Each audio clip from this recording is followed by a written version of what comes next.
Vou colocar o alarme aqui um pouco antes. Tem alguns avisos. Glória a Deus.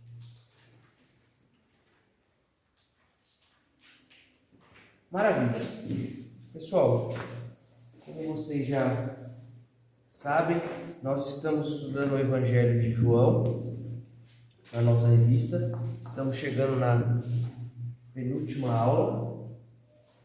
A última aula é meio que um resumo, né? A última aula é para que crês que Jesus é o Filho de Deus, que é um dos propósitos do Evangelho de João. Nós já batemos muito, né, sobre o propósito, os bons propósitos, né, que são dois do Evangelho de João. Um é esse, né, que é o propósito apologético de defesa da fé, que é para que a gente creia que Jesus é o Cristo, o Filho de Deus. E o outro propósito é o propósito evangelístico, né? Uma vez crendo, tenham vida, né, em Jesus, né? É isso que João diz lá no final do Evangelho. Então, a próxima lição vai ser meio que uma abordagem sobre isso. E essa lição 12, ele fala um pouco sobre aquilo que nós vimos na aula passada. E na aula passada, nós falamos sobre a ressurreição de Lázaro, que é o último sinal que ele nos apresenta. Então, nós estudamos ao longo de toda esses domingos aqui pela manhã, 7 sinais, né, que Jesus fez, que comprovam que ele é o Cristo, Filho de Deus. E o 7º, que nós vimos na aula passada, é justamente a questão da ressurreição de Lázaro, né, o seu amigo Lázaro, que é quando Jesus demonstra o poder e a autoridade que ele tem sobre a morte. Fato esse que será ainda mais evidenciado agora com os últimos ensinamentos, né, um dos últimos ensinamentos deste Evangelho, que é justamente a questão da ressurreição de Jesus. Nós vimos na aula passada, eu dei uma pincelada, e hoje nós vamos tratar um pouco mais a fundo, né, sobre aquilo que Paulo escreve lá em 1 Coríntios 15, justamente falando sobre a questão da ressurreição e a importância que ela tem para a nossa doutrina cristã. Porque vejam, pessoal, se Jesus não ressuscitou, isso não sou eu que estou dizendo, é Paulo que está dizendo, ou seja, as Escrituras, né? Se Jesus de fato não ressuscitou, então toda a pregação é vã. Todo o resto é vã. Não importa. Jesus é Aristóteles. Jesus é Maomé. Jesus é qualquer outro filósofo. É Nietzsche. Jesus é qualquer outra pessoa que um dia pensou alguma coisa interessante.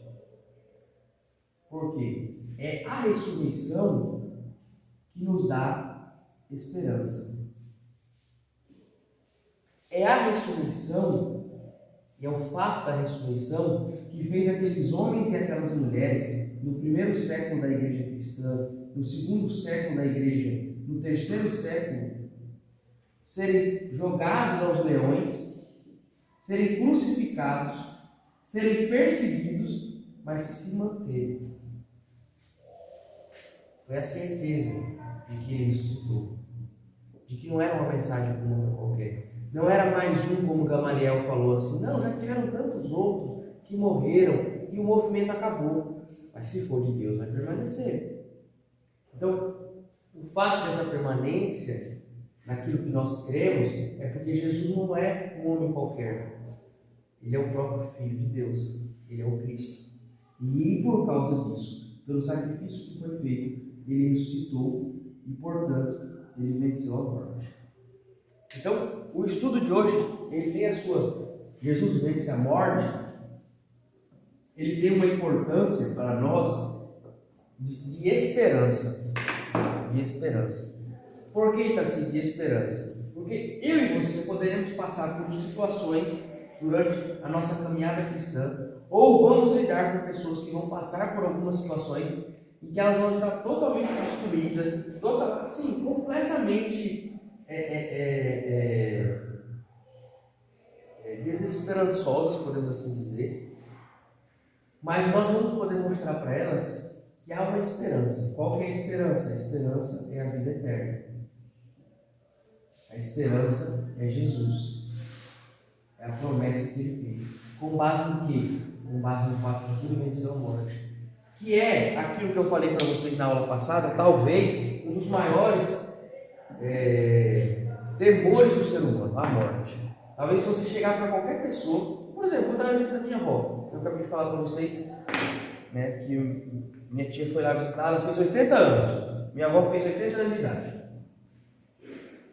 Minha avó é filha de pastor. Nasceu na igreja. Mas se você falar de morte para minha avó, meu Deus do céu, minha avó tem medo de morrer. Mas nasceu na igreja. É filha de pastor. Foi criada. Nunca viu o mundo. Só a vida toda na igreja. Com 80 anos, minha avó tem medo de morrer. Mas isso é um medo que está um tanto quanto atrelado ao ser humano. A morte, mesmo, essa passagem, né, da morte. Mesmo por mais crente que a pessoa seja, muitas vezes você não vê pessoas que são uma bênção, mas que elas têm medo de morrer. A maior prova que nós temos medo de morrer é que toda hora nós vamos ouvir e nós mesmos vamos falar, às vezes, que nós somos a geração do arrebatamento. É medo de morrer. Não, mas, claro que Maranata, a hora vem Senhor, nós queremos que Ele venha, né? E quanto antes Ele vier melhor, tudo bem. Mas muitas vezes essa fala, ela tem um sentido, uma conotação de medo de morrer. E não o real sentido dela, que é venha, Senhor, né? Quão maravilhoso é quando o Senhor vier. Entende? Então, por quê? Por causa da morte. Porque a morte é algo que mexe com crente, com ateu, com junto, com todo mundo. O cara pode ser ateu. Né? É aquele velho ditado: todo ateu sabe orar como ninguém quando o avião está caindo. Esse não sabe orar, o ateu, quando o avião está caindo. Pelo amor de Deus. Né? Então ele sabe. Na hora que a morte chega, né? Na hora que não é à toa, um dos grandes ministérios que nós temos é o capelania hospitalar, né? São pessoas que estão ali geralmente, e não no sentido aqui de querer dizer que ele vai ser menos ou mais crente porque está na beira da morte, às vezes uma doença terminal, e você vai lá e ora, a pessoa aceita Jesus, vai ser salvo como eu e você, que passamos a vida toda, né? Às vezes a gente vê, isso é importante dizer, ressaltar uma aula como essa, né? Às vezes a gente vê alguns discursos que destoam da palavra, que é o discurso de assim, existia até uma grande discussão. Será que a pessoa, quando está ali, na beira da morte, e ela aceita Jesus, ela é salva? Ué, o ladrão da cruz foi. Ele não foi batizado, ele não foi discipulado, ele não foi consolidado, ele simplesmente creu. Jesus diz: hoje mesmo estará comigo no paraíso. Só que isso não pode, aí tem uma linha, né, muito tênue. Isso não pode ser um exemplo para nós ficar assim: não, vou viver aqui o tempo todo no mundão, e na hora que eu estiver morrendo eu venho para cá. Mas a gente não sabe quando é a hora. Quando é a hora. Uma diferença entre esses dois lados aqui, tem uma história que eu quero trazer aqui para vocês verem como é forte isso, já que estamos falando de morte e uma conotação evangelista. Um dia, um pastor foi na casa de uma senhora orar por ela. Estava ali, bem velhinha, né, à beira da morte e tal, e ele foi orar por ela. Chegando lá na casa da senhora, ele começou a conversar: como é que foi a sua vida, como é que a senhora viveu? Minha vida foi muito sofrida, muita luta, muita dor, muita angústia, passei muita necessidade, a vida toda trabalhando. Poxa, que luta. E ele conversando com a senhora, ele reparou que tinha um quadro na parede, em cima da cama da senhora. Um quadro. Aí ele olhou aquele quadro e falou assim: o que é isso aí no quadro? Isso aí foi um presente que um dos meus patrões me deu. Eu achei tão bonito esse papel e eu mandei moldurar e coloquei esse quadro aí, que eu achei tão bonito, uma letra tão bem escrita e tal. Aí o pastor falou: a senhora sabia que isso aí é um testamento? Como assim um testamento? Não, é um testamento. O patrão da senhora deixou todo o dinheiro dele, as terras, todas as coisas para a senhora. senhora nunca leu? Não, nunca li. Pois ele deixou tudo para a senhora. Está aí. A senhora é rica. Todos os dias tem um testamento que nós não lemos. Uma promessa de uma vida extraordinária com Jesus. Mas nós simplesmente deixamos ele em cima exposto. Essa é uma diferença que às vezes nós temos que ter de uma pessoa. Às vezes a gente pode olhar para uma pessoa, cara, aquela pessoa levou uma vida totalmente desregrada e no último momento aceitou Jesus. Que injusto! Mas como é que aquela pessoa viveu a vida? Ela deixou de usufruir das bênçãos da eternidade em vida. Porque o que nós estamos usufruindo aqui é um pouco, claro, não é tudo. Né? Hoje nós olhamos como no espelho, o reflexo, mas haverá um dia que nós veremos face a face.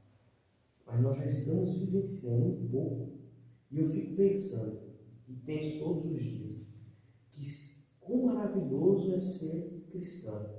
Se nós já achamos bom aqui, que nós ainda somos pecadores, ainda estamos presos nesta carne, nesta matéria, imagine quando nós estivermos lá na presença. Vocês imaginaram? Que extraordinário. Então, quando nós olhamos para esse tipo de pessoas, a gente tem que ver que a pessoa passou a vida toda sofrendo, simplesmente porque não descobriu o maior dos testamentos, o maior dos segredos, viver Cristo. E agora ela está descobrindo o segundo maior: morrer é lucro. Morrer é lucro. Mas tudo isso pressupõe o fato de ele ter vencido a morte.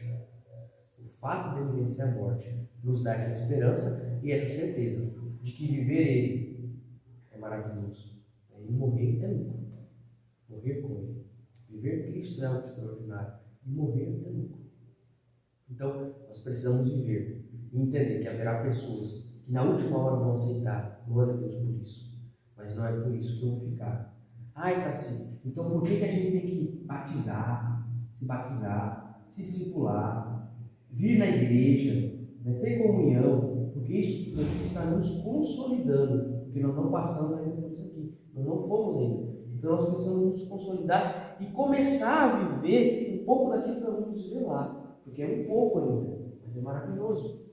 É se alegrar sem precisar beber e para uma festa de cada noite toda. Ter como momentos de comunhão. Né? Tem dia que, ontem eu estava até brincando, o pastor Jacques falou assim, fala para o jovem ir embora que eu quero tirar uma foto. Eu falei, pastor Jacques, sábado à noite com comida, se deixava até 4 da manhã aí. Só que tem lugares que só consegue ficar como a gente fica aqui muitas vezes, que o pastor Darcy, claro, está cansado, no outro dia ele está aqui também com a gente.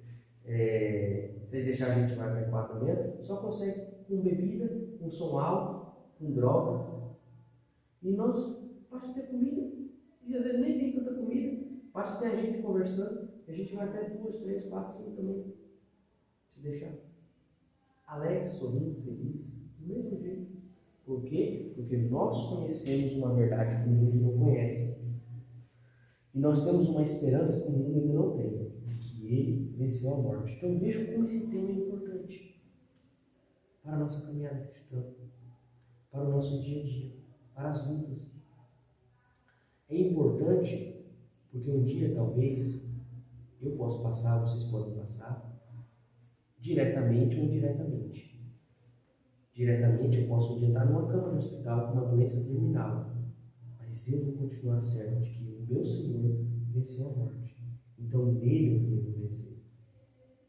Um dia a gente pode estar conversando com alguém que vai estar nessa situação, um parente, um amigo, um bem conhecido, uma pessoa que a gente não conhece. E o que eu vou levar para ele? O que eu vou dizer? Vocês já imaginaram o que dizer para uma pessoa que sabe que tem poucas horas de vida, dias, ou meses, ou semanas, está com uma doença? O que dizer para ele? Aqui, Cristo venceu a morte. Então todos nós também venceremos nele, claro. Nele. Então vejam como isso é um tema tão importante. O fato de ele vencer a morte é algo que nos consolida como cristão e nos ajuda a edificarmos outros que às vezes estão passando pela mesma situação. Amém? Tudo certo até aqui? Vocês têm algum questionamento? Algo? Não, você não concorda. Acho que a gente nem vai morrer. Nós somos uma geração rebatida. Eu não vou contar que foi o pai do Felipe que falou isso. Eu não vou expor meu amigo Sandro aqui nesse momento.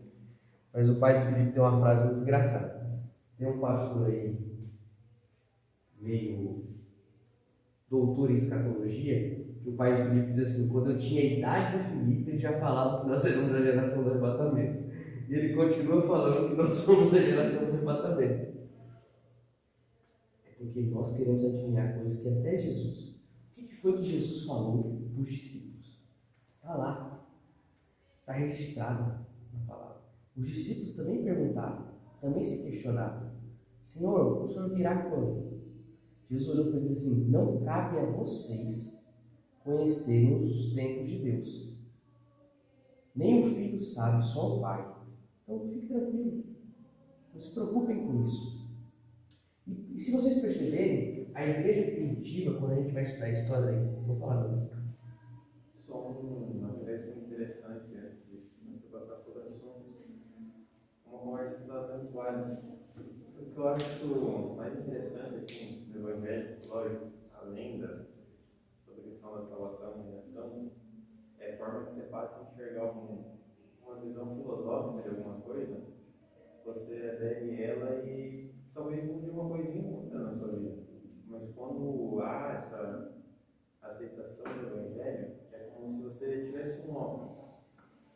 E é algo que cada um tem, se chama cosmovisão, né? Então nós pegamos esse óculos do Evangelho, que é a nossa cosmovisão, e quando nós colocamos, já não é mais uma coisinha ou outra que muda, é toda uma concepção de uma vida. E aí a sua cosmovisão já muda. E toda a sua vida é marcada por aquilo. Eu acho isso muito interessante. Não é só alguma coisinha que muda, é toda uma vida, né? Tudo se baseia naquilo e para aquilo.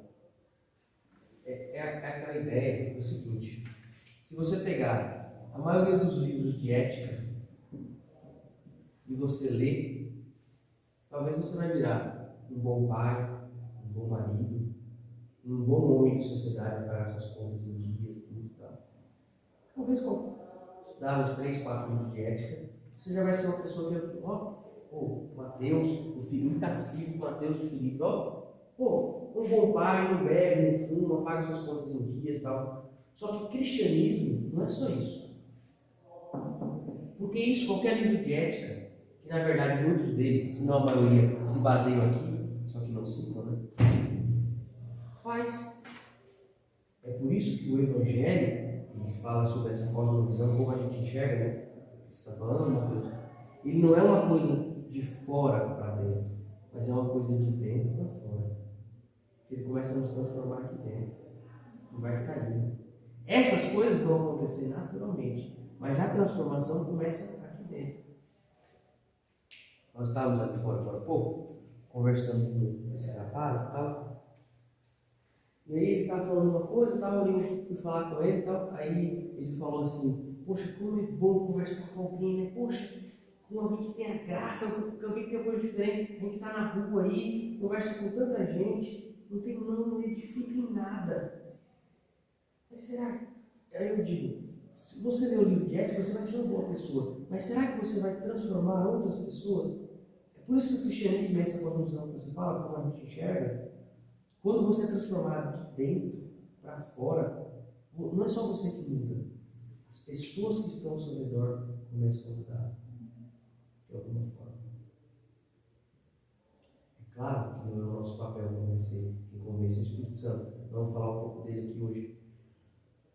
Mas você começa a ver mudanças. As pessoas começam a olhar para a gente e falar: cara, eu quero isso. Eu quero ter isso que você tem, sabe? Eu quero ter isso. É por isso que, eu não lembro se foi Agostinho ou se foi São Tomás de Aquino que falou, né? Pregue, se necessário, fale. O que é? É a nossa vida. A nossa vida. É como nós olhamos. É de que forma nós estamos enxergando as coisas.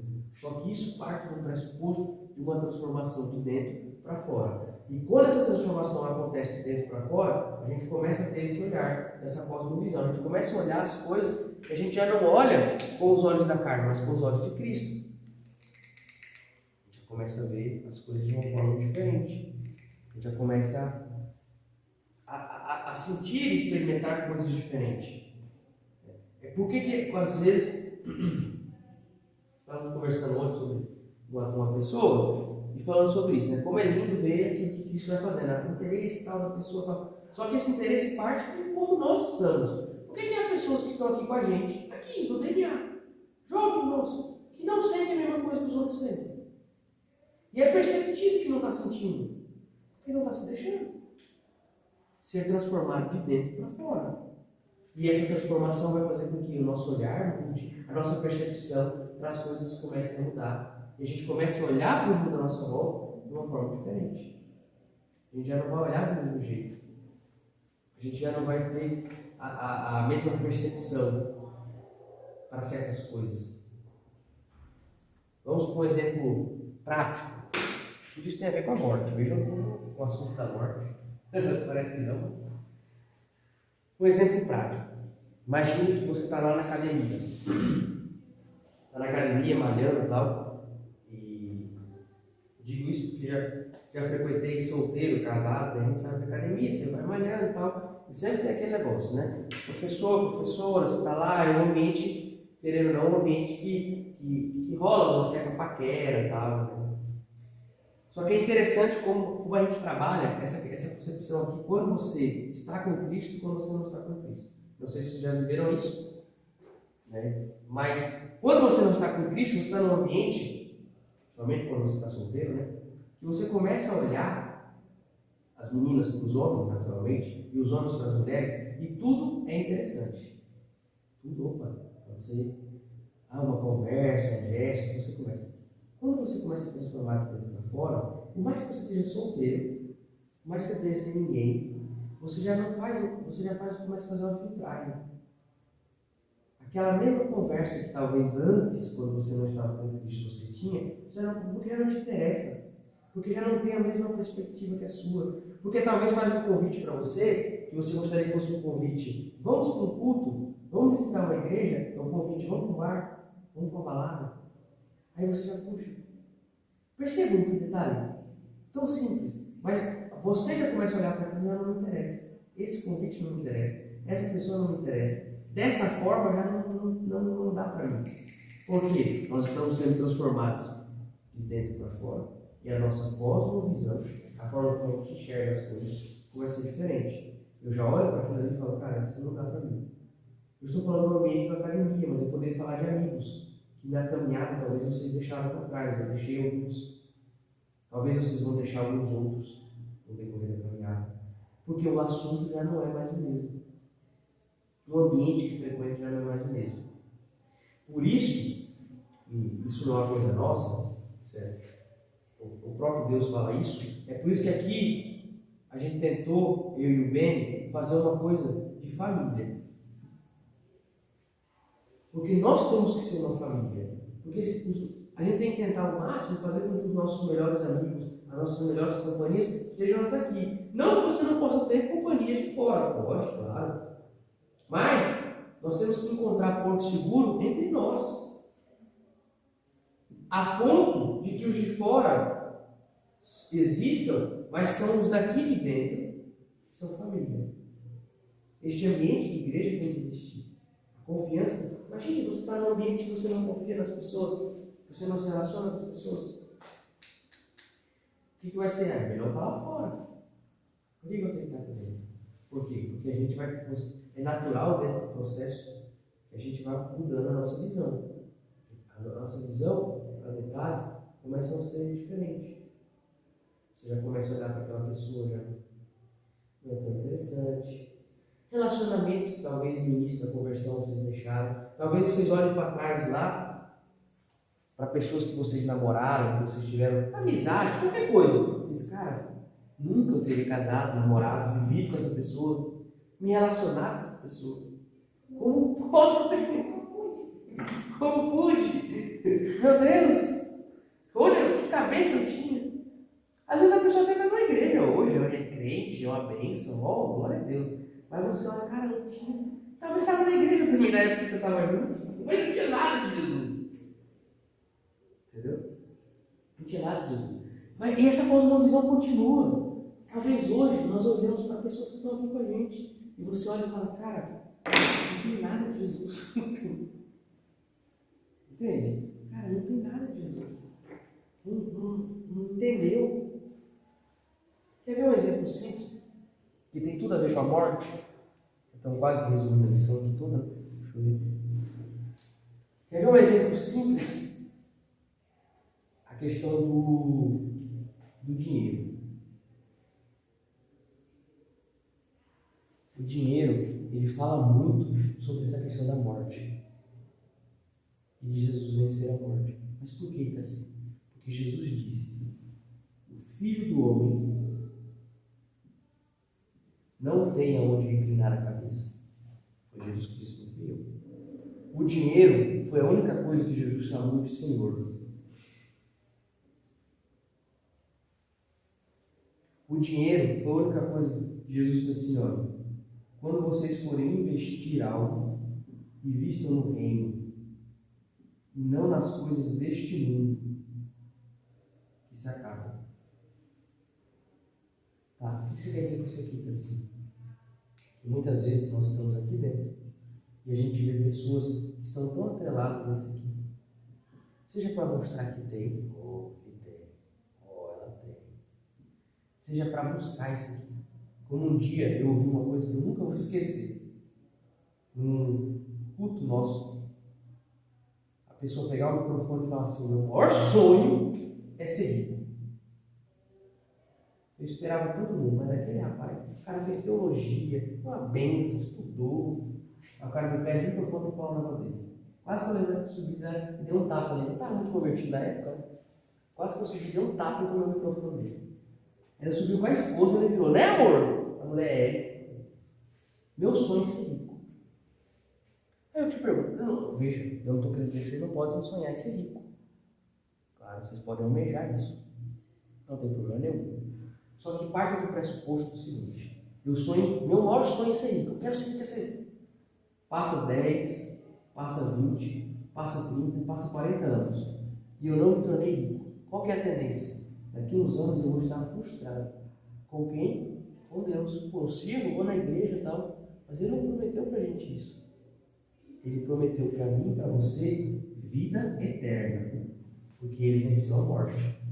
Então qualquer coisa que eu e você... eu sonho em ter uma casa grande, um carro, eu sonho em ter isso, eu tenho uma... Você pode sonhar, eu sempre disse para vocês isso, não tem problema nenhum. Mas lembre-se, o que Ele nos prometeu foi vida eterna. Ele pode abençoar e pode dar? Pode. Mas a palavra diz que o sol, ele nasce para o ímpio e nasce para o justo. Os dois têm as mesmas condições. Deus deixou bem claro, eu vou dar as condições iguais.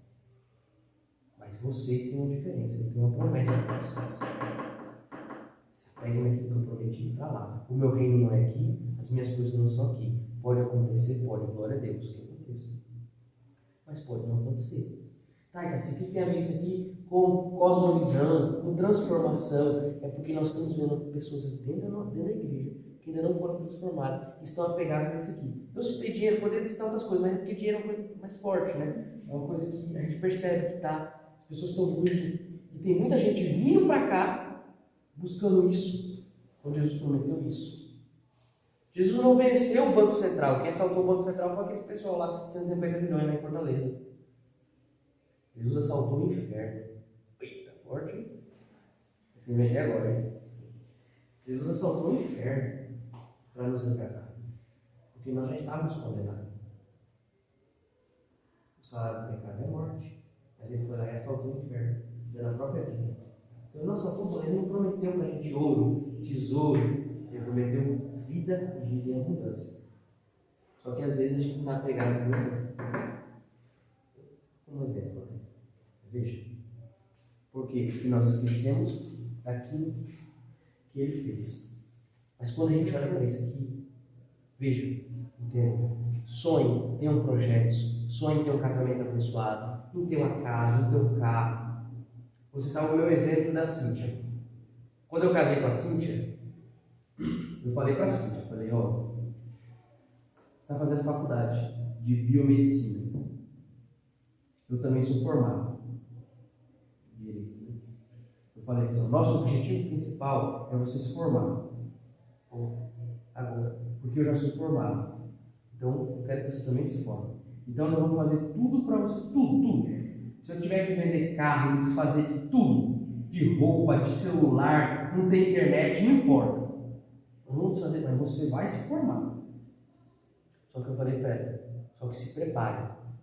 Para que no dia que você pegar o seu diploma, talvez no dia seguinte, Deus fale, agora larga tudo e vai para tal lugar. E você nunca exerce sua profissão. Se prepare para isso.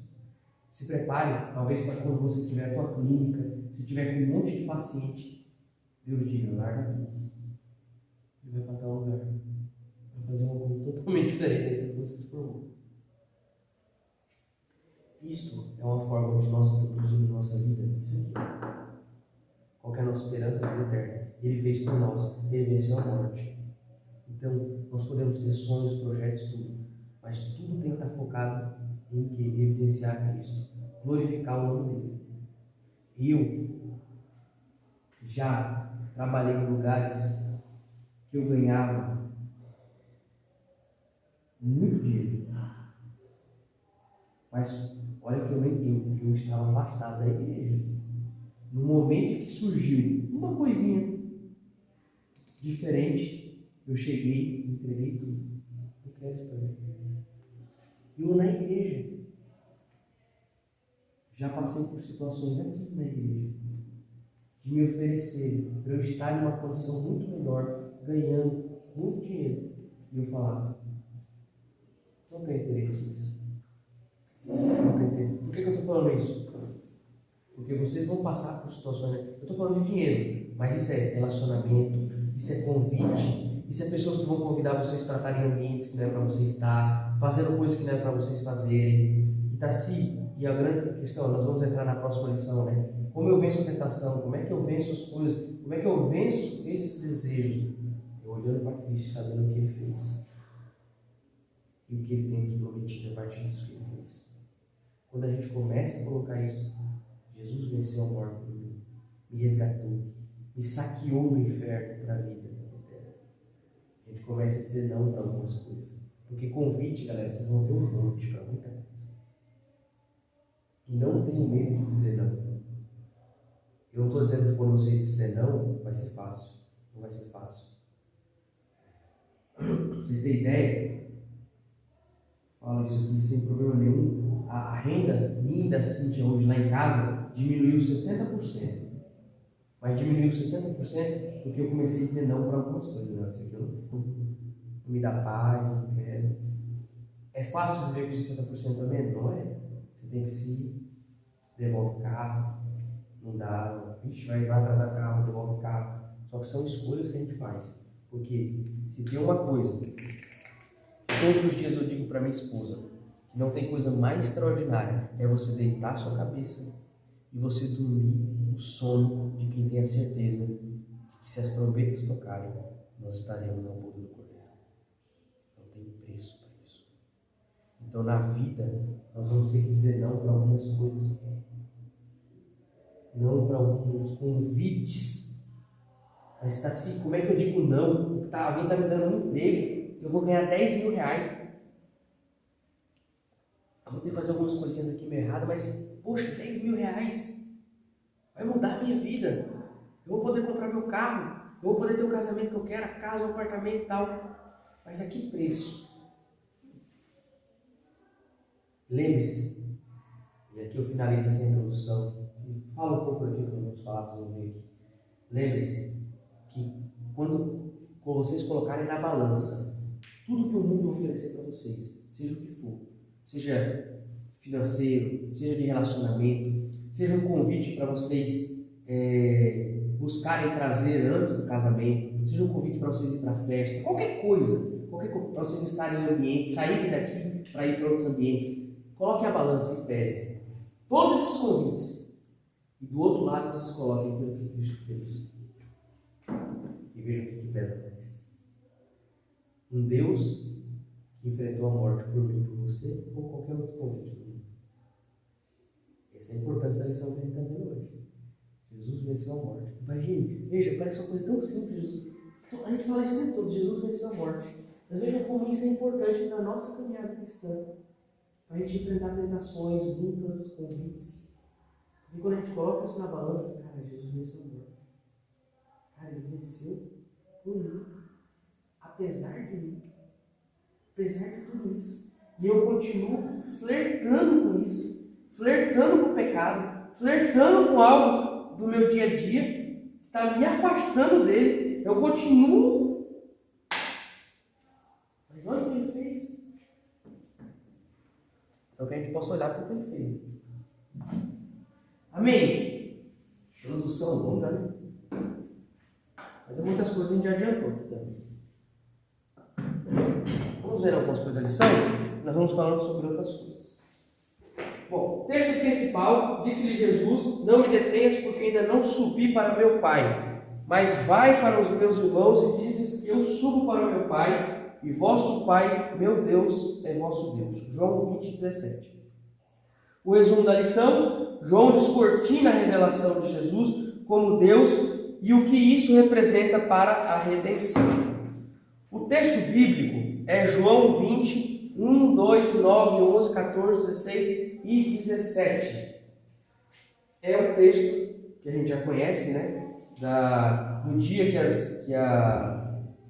Maria Madalena vai até o sepulcro, né? As duas mulheres, né? Chega lá e encontra o sepulcro vazio. O anjo desce e diz assim: aquele que você procura, porque está procurando vivo no meio de mortos. E elas voltam, né? Para dizer que Jesus tinha ressuscitado. Um fato interessante, histórico, aqui desse texto, é que, e a palavra é muito maravilhosa por causa disso, eu já comentei isso uma vez, mas apenas a título de curiosidade, o testemunho mais infiel que podia existir era o testemunho de uma mulher na época. Então, qualquer história que você quisesse contar, o testemunho tinha que ser de um homem.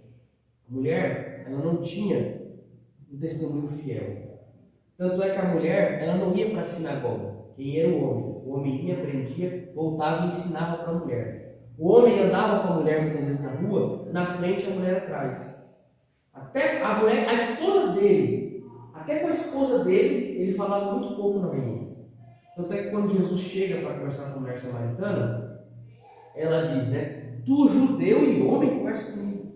Repreende Jesus duas vezes. Tu és judeu, né? Eu sou mulher. Ela não fala homem, eu sou mulher e ainda tu és judeu. Porque um homem conversando com uma mulher não. Então, um testemunho de uma mulher. Por que eu estou dizendo que isso aqui é maravilhoso? Porque se fosse algo escrito por um homem pensou na Bíblia. Ele jamais colocaria testemunho de uma mulher. Ele colocaria que um homem foi até o sepulcro, chegou lá e encontrou Jesus. Jesus não estava lá. Mas a palavra é tão fiel, tão extraordinária, que ele coloca uma mulher que não tinha na época confiabilidade nenhuma. Estou dizendo para a época, né? Então jamais fosse um homem pensando, vou escrever o Novo Testamento. Eu conheço na época a mulher, então tem que ser um homem, não dá para ser. É uma mulher que vai lá e encontra o sepulcro vazio. É só para registros da confiabilidade da palavra. Amém? Aí está assim, mas isso é um fato. Você está me contando isso aqui? Só isso aqui já é um fato de a gente não confiar na Bíblia. Não, é um fato de que a Bíblia, de fato, é um livro inspirado por Deus. Porque Deus não se preocupa com essas coisas dos homens. Não está nem aí. Porque eu e você pensamos, porque a época pensa. Entende? O registro é de uma mulher. Acabou. É por isso que a Bíblia é um livro que mostra um monte de falhas do homem. Por que a Bíblia mostra um monte de falhas do homem? Primeiro, para mostrar que o homem continua pecador. Nós todos somos falhos. Mas, acima de tudo, para mostrar um Deus misericordioso, que continua investindo em nós, apesar de nós. Isso é maravilhoso. Muito bem. Conclusão do ministério de Jesus na Terra. É o primeiro ponto aí. E a primeira coisa é o lava-pés. Então, essa lição aqui, ela vai trazer agora um pouco do resumo de alguns ensinos que aconteceram antes da gente chegar na ressurreição. Então, antes da crucificação, Jesus deixou um ensino maravilhoso, que era o lavar os pés. O lavar os pés, qual que é o ensino que está por trás de lavar os pés? Quando Jesus pega lá e lava os pés dos discípulos. Servir. Humildade. Aí. Então, quando Jesus faz esse gesto de lavar os pés, ele está demonstrando para mim e para você o servir e humildade. Ou seja, ele está mostrando para o discípulo, olha, eu. Porque vocês lembram o que estava acontecendo antes de Jesus lavar os pés? Na ceia? Quem lembra? O que estava acontecendo?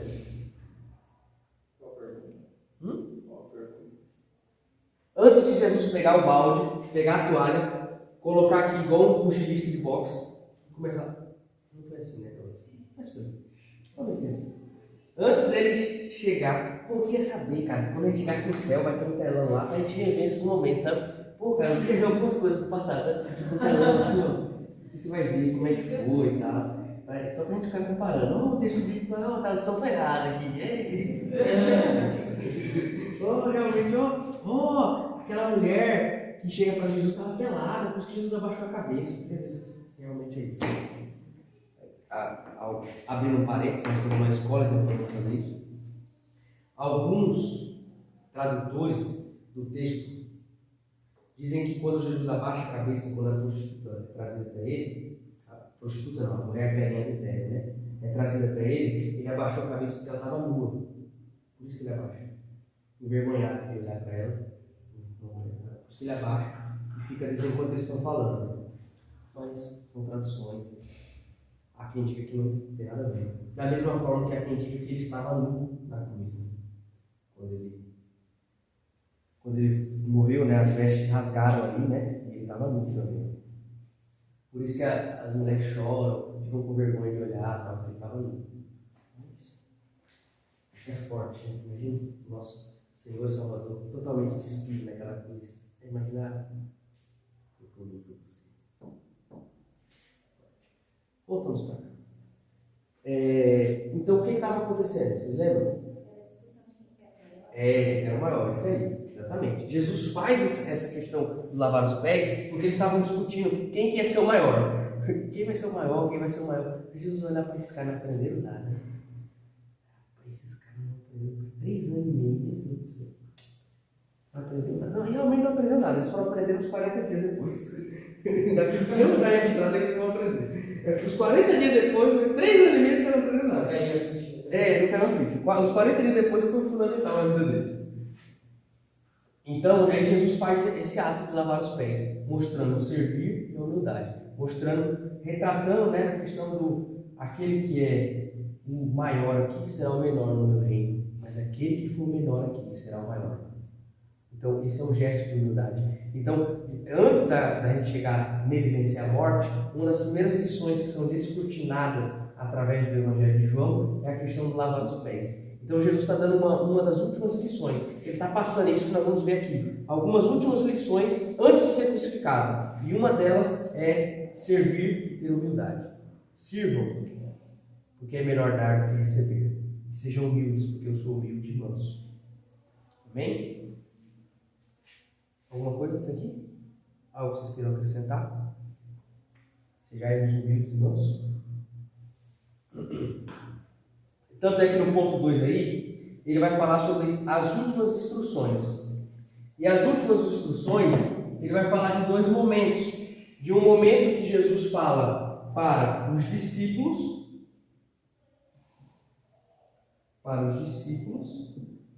e um outro momento que Jesus fala para o Pai, para Deus. E nesse momento que Jesus fala para os discípulos, uma das últimas instruções que ele está transmitindo para os discípulos é acerca do Espírito Santo, é acerca da doutrina, né? Nós chamamos de doutrina bíblica do Espírito Santo. Como é que é o nome da cinemática? Pneumatologia. Isso, esse negócio de pneu aí. Eu sabia que tinha um pneu no meio. Sempre tem um pneu. Porque passa cheio, né? Pneu cheio. É sério? Não. Nossa, Adriana, esse documentário me disse pneumatologia, isso aí. Então, essa doutrina do Espírito Santo é uma das últimas coisas coisas que Jesus está ensinando para os discípulos, trazendo à tona para os discípulos. Porque, pessoal, algo extraordinário dentro da doutrina do Espírito Santo é justamente essa missão que o Espírito Santo tem na minha e na sua vida. Não só para iniciar um processo de transformação, como para trazer na minha e na sua vida um processo de continuação. Como assim, Cassi? Tem muita gente que está vivendo, ou melhor, tem muita gente que está vivendo, não. Tem muita gente que iniciou a transformação, permitiu o Espírito Santo dar, mas não deu continuação. Não está se permitindo ser edificado. Aquilo que a gente chama de edificação.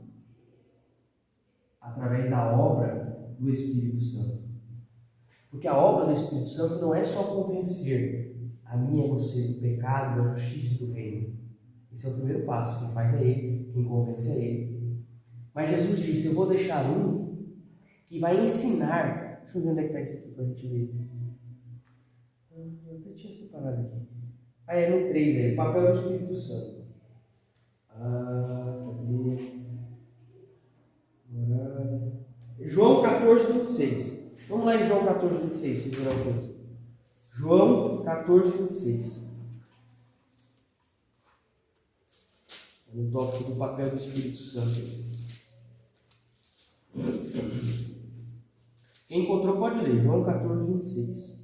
Mas quando o Pai enviar a Consolador, o Espírito Santo que virá em meu nome, ele ensinará todas as coisas a vocês e fará lembrar todas as coisas que eu mesmo tenho dito a vocês. Olha aí que forte. Ele vai ensinar, mas ele não vai só ensinar. Ele vai o quê? Lembrar. Vejam a importância da obra do Espírito Santo na minha e na sua vida.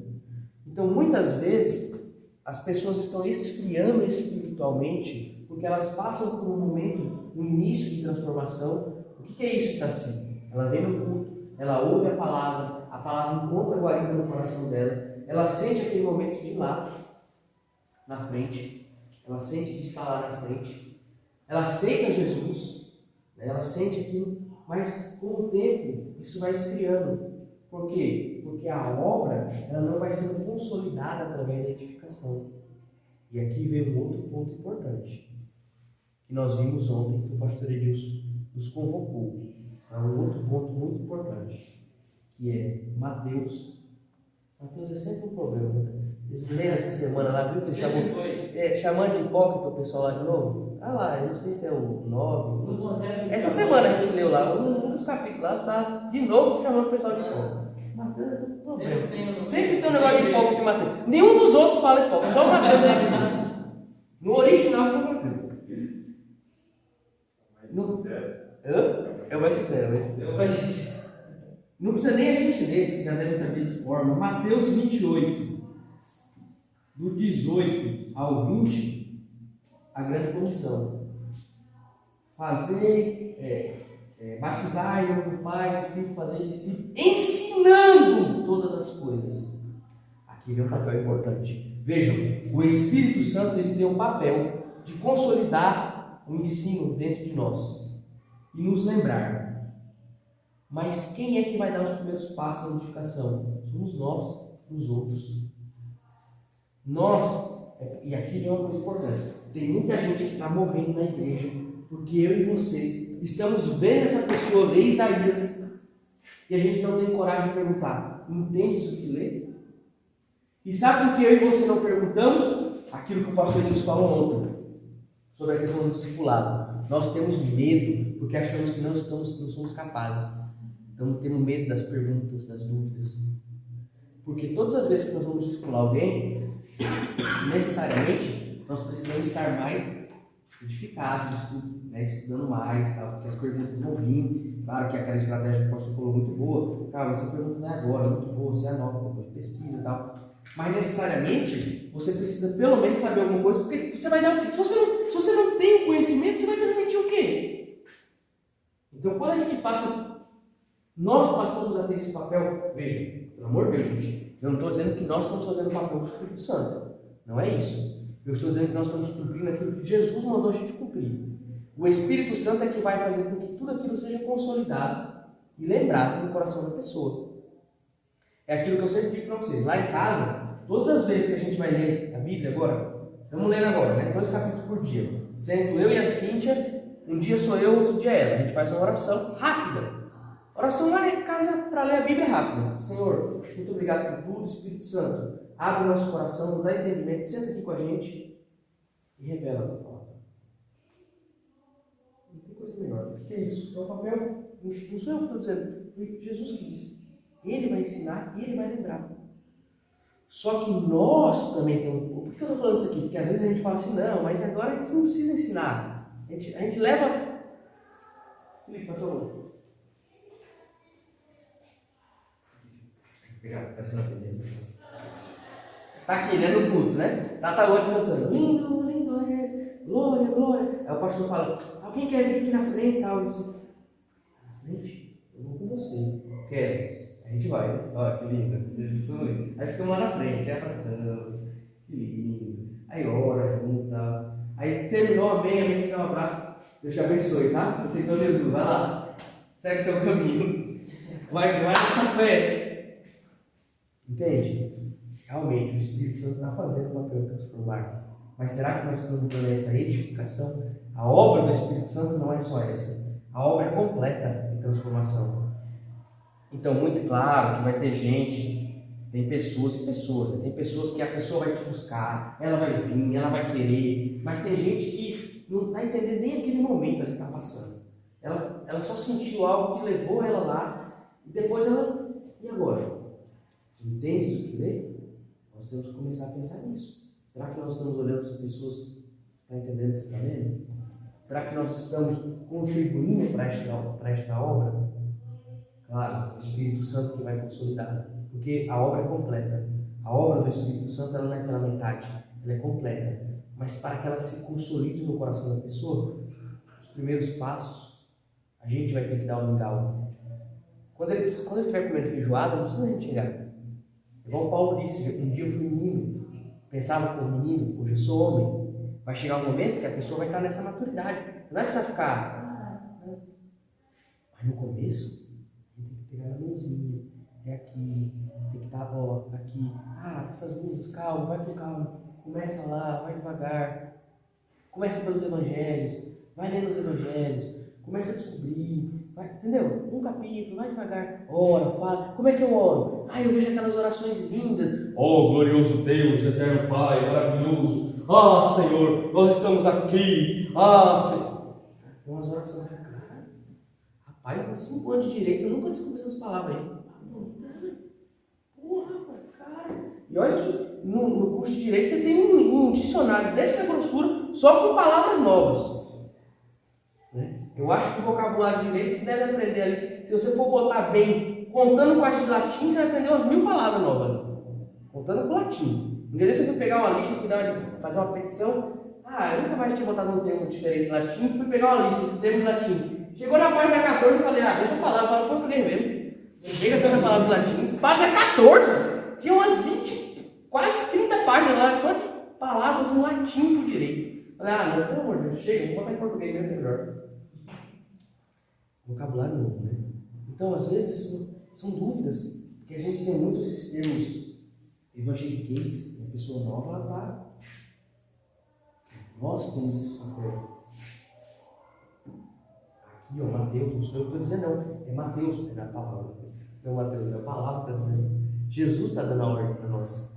Por quê? Fica tranquilo, o Espírito Santo ele vai dar todo o entendimento e consolidar. Mas nós temos que dar os primeiros passos, ensinar, mostrar. Amém? Dúvidas? O que vocês acham disso? Vocês acham isso? Na caminhada cristã de vocês, vocês sentiram alguns momentos que vocês sentiram que faltou um pouco disso? Como é que foi o tranco ali? Eu acho que eu senti falta, né? Sentiu falta disso? Meio que... É uma questão interessante isso. Por exemplo, ontem, você tem o discipular aí. Mas você você pensar que isso gera um crescimento para você também, porque você vai se cobrar daquilo. A pessoa fez uma pergunta, então você se cobra, vai lá, estuda, você se prepara, se dedica mais naquilo, é algo bom. Um exemplo do que essa continuação e discipulado gera é de Felipe, né? Quando ele está lá não lembro onde é o local, mas ele encontra um homem no deserto, lendo Isaías, e aí ele está lá lendo, Felipe chega nele e fala, a pergunta ele fala que ele não entende o que ele deu. Então Felipe explana o que ele deu, Isaías, o homem se decide se batizar naquele mesmo momento. O processo o que gerou, né? O resultado que gerou essa explicação do texto. Então é algo interessante para nós, porque nós somos cobrados dele. Nós se autocobramos. E gera um crescimento em nós dessa questão do discipulado. Alguém mais sentiu também dificuldade? No início ali? Eu também senti um pouco de dificuldade no início. Mas eu sempre fui muito curioso, né? E uma das coisas que eu me cobrei muito, e Deus trabalhou isso comigo, no início da célula, o Felipe acompanhou minha célula desde o início. O Felipe está comigo desde o início, desde quando eu não era nem, na verdade eu não era para ser líder da célula, né? Eu fui colocado, caí de paraquedas, assim, literalmente. Era um outro pastor, já não está mais conosco, que abriu. Na verdade eu era da célula da pastora Dercy e do pastor Francisco. E aí ele abriu uma outra célula e, não, vem aqui e tal. Aí eu fui, comecei a ir junto lá, era uma célula só de jovens, né? E aí daqui a pouco ele falou, vai sumindo. Quando eu vi eu estava sumido. Foi. De todos, né, que estavam comigo, o único que está aqui hoje é o Felipe, né? Os outros, tem alguns que ainda estão, outros não estão, né? Estão assim em outras igrejas, né? Em outras igrejas e tal. E a célula foi um processo muito assim, né? Tive algumas decepções, como a gente sempre tem, né? A gente cuidar. E tudo essa lição, né? E na hora H, na hora que eu achava que ia, a pessoa olha para mim e fala, não, agora eu vou para outra igreja. Mas Deus foi trabalhando, né? Foi trabalhando. Eu lembro uma vez, aqui abrindo um testemunho para vocês, que aconteceu uma situação dessa, e Deus usou a Cíntia, né? E aí, a Cíntia virou para mim e falou assim, Deus está preparando você para ficar só os melhores mesmo. Só ficou o Felipe. Na minha célula. Não que os outros não sejam bons, não é isso que eu estou querendo dizer, né? Mas são decepções que acontecem na nossa vida. Até esqueci o que eu falava na conversação. Sobre esse texto que dei. Esqueci o que eu falava com relação à célula. Das experiências da célula. Então, mas isso que o Matheus falou, essa experiência, a célula foi muito boa, porque deu maturidade. Porque o que acontece? A gente está falando de como foi a nossa caminhada, né? Por causa da célula, eu me vi numa situação em que eu tinha que ter uma busca muito maior, porque eu tinha vários jovens solteiros, e tinha até casado. Eu cheguei a liderar casado, solteiro, ali na célula. Então eu tinha que buscar mais para levar. Eu acho que isso foi um papel fundamental na minha consolidação. Né? Eu só tenho 5 anos, gente, para eu batizar. 5 anos.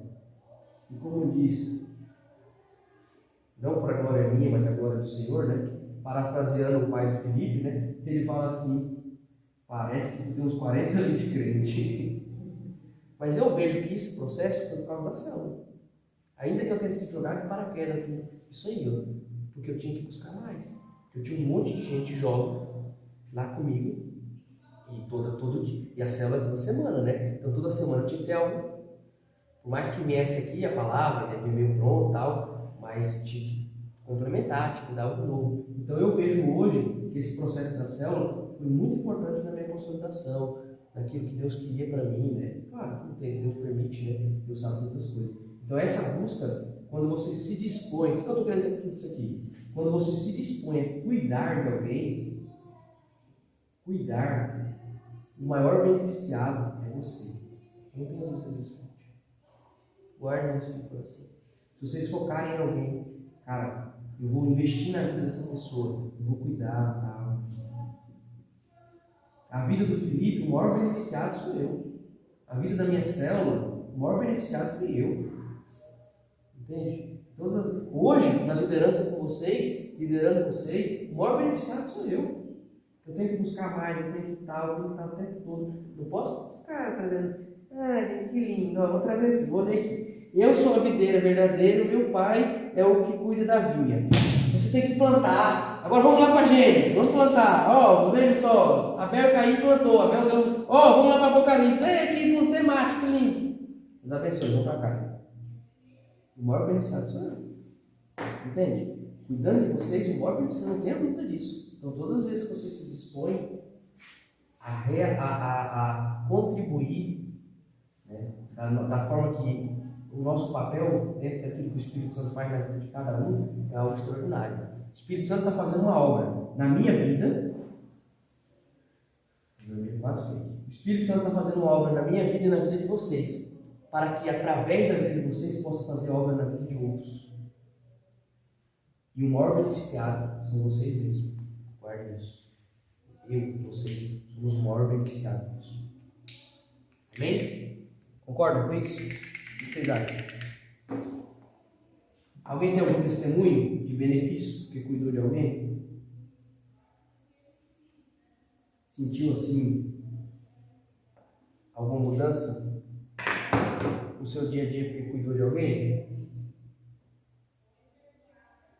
Vocês nunca cuidaram de mim, não é? Eu vou levar você para um lar de idosos. Passar uma semana lá, vocês vão ficar cuidando de alguém. Estou muito calado hoje. Muito bem. Então vamos lá. A prisão e a crucificação. Na prisão e na crucificação, nós vamos ver outros 3 pontos aí. É chegada a hora. Então, na hora da prisão ali, agora Jesus, ele vai falar com o Pai. Né? Eu falei para vocês que há 2 lições, né, nesse final do Evangelho de João. Uma, Jesus está falando com os discípulos, e agora ele se volta para falar com o Pai. Né? Então, naquele momento ali, ele levanta os olhos, né, e fala com Deus. E é por isso que ele vai para o Getsêmani, que era um jardim ali, né, que existia. E ele vai ter aquele momento que ele vai orar. E ele leva 3 para orar com ele. Quem foram os 3 para orar com Jesus? No barquinho, né? Vou orar no barquinho. Então Jesus leva os 3 para orar lá com ele. Ele tem aquele momento, né? Mateus não estava. Mateus só registrou. Mateus é o fofoqueiro, né? Ele só registra. Ele nunca está em nada, ele registrou tudo, né? Mas mais fofoqueiro é João. Porque João viu coisas que os outros não viram. É por isso que ele não é sinótico. Ele é mais fofoqueiro. Maravilha. Então ele vai orar lá e leva os 3 juntos, né? E aí no tópico 2, se vocês olharem o 2 do 2, no penúltimo parágrafo aí do 2 do 2, ele diz assim, registram sua tristeza e profunda angústia, enquanto Lucas, o médico, especifica seu suor, que tornou-se em grandes gotas de sangue que corriam até o chão. Antes da crucificação de Jesus, esses momentos que Jesus passou antes da crucificação foram momentos de muita dor e muito sofrimento. Né? Quando a gente fala do Getsêmani e traz esse registro de que ele chorou, de que ele suava a ponto de ser gotas de sangue, nós temos que partir do pressuposto, pessoal, que é um Deus imortal, soberano, que estava prestes a enfrentar a morte. É a palavra, o verbo encarnado, aquilo que criou todas as coisas, que está cumprindo aquilo que Paulo vai escrever depois lá em Filipenses capítulo 2, né? Ele não usurpou ser igual a Deus, mas antes ele se humilhou para uma morte de cruz, por mim e por você. Então você imagina aquilo que é eterno, que criou a eternidade, pensar. Como é que você cria a eternidade? Ou seja, você é antes da eternidade. Controla todas as coisas. E rapaz. E agora você está indo enfrentar a morte. Imagina isso. Então, esse sofrimento é esses momentos antes de Jesus, na crucificação dele. E aí tem a prisão e a crucificação, né? As últimas horas de Jesus, uma intensa agonia. E os momentos ali que ele é preso, é levado diante de Caifás, né? E de Anás e Caifás. Depois é levado diante de Pilatos. E ele tem o julgamento dele e a troca. Vocês já imaginaram aquele momento? Claro que Jesus sabia todas as coisas, né? Mas aquele momento em que ele viu aquela multidão, cara, com certeza tinha alguém naquela multidão ali que seguiu Jesus nos momentos que Jesus passou por Jerusalém. E agora aquela mesma multidão que antes aplaudia, aquela multidão que estava na porta, é a leste que ele entrou? Acho que é, não lembro qual é o portão que ele entrou lá. Estava na profecia, eu acho que é o leste. Estava balançando, Hosana nas alturas, quando ele entra no jumentinho em Jerusalém, declarando que ele era rei. Aquela mesma galera agora estava dizendo para trocar ele por um ladrão, por um assassino, por um condenado que é Barrabás. Os mesmos. Aí vem o assembleano agora, né? O meu lado assembleano, que eu não posso perder jamais. Há dias que os mesmos que aplaudem vocês estarão te acusando. Não posso perder o assembleano. Então, mas haverá. Isso é uma lição assembleana muito importante. Há dias que os mesmos, né? Então, e tem um assembleano também mais intenso. O assembleano mais intenso, ele diz assim, que naquele dia que Jesus entrou, o jumentinho ficou todo alegre, né? Diz que uma semana depois, o jumentinho foi entrar em Jerusalém e deram tapa, expulsaram ele, sai daqui e tal. Aí diz que o jumentinho falou assim, poxa, há uma semana atrás, vocês estavam gritando, me aplaudindo. Aí o assembleano diz, é porque não tem mais a presença. O importante não é o jumento, mas é quem estava no jumento. O assembleano é intenso nessas coisas. Tem sabor de mel? Hã? Tem sabor de mel? Tem sabor de mel, tem que ter. Se não tiver, não é assembleano. Mas já imaginaram, né? Então, essa mesma multidão ali, talvez, não sei, claro, são hipóteses, não sei, alguns familiares de pessoas que foram curadas, que foram transformadas, estavam ali, ó. Viram a transformação, mas estavam ali, gritando, condena, condena, condena. Tudo isso por mim e por você. Por que nós estamos vendo esses momentos aqui? Porque tudo isso aqui vai levar à morte, né? A crucificação dele, e a certeza de que tudo isso foi por mim e por você. Todo esse sofrimento foi por mim e por você. E é nisso que a gente tem que se apegar. Como 3.3, ele venceu a morte. E aí no 3, ele venceu a morte. Nós temos o curso da vitória, ressuscitado pelo Pai, e o valor da ressurreição. Bom, o ápice da vitória, né, é quando ele ressurge, né, ressuscitado pelo Pai, o sepulcro está vazio, que continua vazio até hoje. E o 3 aí, eu queria separar para vocês, que é aquilo que nós conversamos na aula passada, e eu quero que vocês abram lá em 1 Coríntios 15, por favor. 1 Coríntios 15, que é quando Paulo vai falar o valor da ressurreição. Então, 1 Coríntios 15, pode ler o 14, quem achar, por favor. 1 Coríntios 15, 14. É o contexto todo aí, mas o 14 já vai dar uma noção legal. Se Cristo. Muito de cada vez. Se Cristo não ressuscitou, nossa pregação é inútil. E a fé que vocês têm também é inútil. Lê de novo, Mateus, por favor.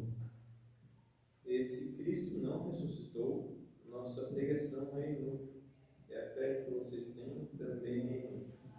Então, pregação mais fé se torna inútil se ele não ressuscitou. Vejam o valor da ressurreição para nossas vidas. A nossa pregação e a nossa fé é inútil se ele não ressuscitou. Então, se isso não aconteceu, se isso que nós estamos estudando aqui não aconteceu, tanto a nossa pregação como a nossa fé é inútil. Paulo está dizendo assim, de nada vale todo o resto. Ou seja, de nada vale a gente dizer arrependam-se, porque a pregação de Jesus é simples, né? Arrependei-vos porque chegado é o reino de Deus. Jesus pregou, copiou e colou a pregação de João Batista. Mesma coisa que João Batista pregou, Jesus pregou. Arrependei-vos que chegado é o reino do céu. Então, toda a pregação de arrependimento, porque o reino está chegando, tudo isso é em vão se ele não ressuscitou. E não só isso, a nossa fé nele é totalmente sem valor se ele não ressuscitou. Então, o valor da ressurreição, ele tem um valor tanto para mim e para a sua pregação, como para a nossa fé. Então, a nossa esperança está firmada no fato de que ele venceu a morte. Então, ele vencer a morte significa que ele tem não só autoridade e poder sobre todas as coisas de fato, até sobre talvez um dos maiores medos do homem, que é a morte, mas que, além dele ter autoridade sobre isso, eu e você estamos respaldados na certeza de que quando ele voltar, ou se porventura nós morrermos, nós estaremos com ele. E um dia nós estaremos também. Porque no fim dos tempos, né, os mortos em Cristo ressuscitarão. E a primeira ressurreição é essa, né? Nós já aprendemos aqui, né? É dos mortos em Cristo. Dos mortos em Cristo. Ok? Dúvidas? Considerações?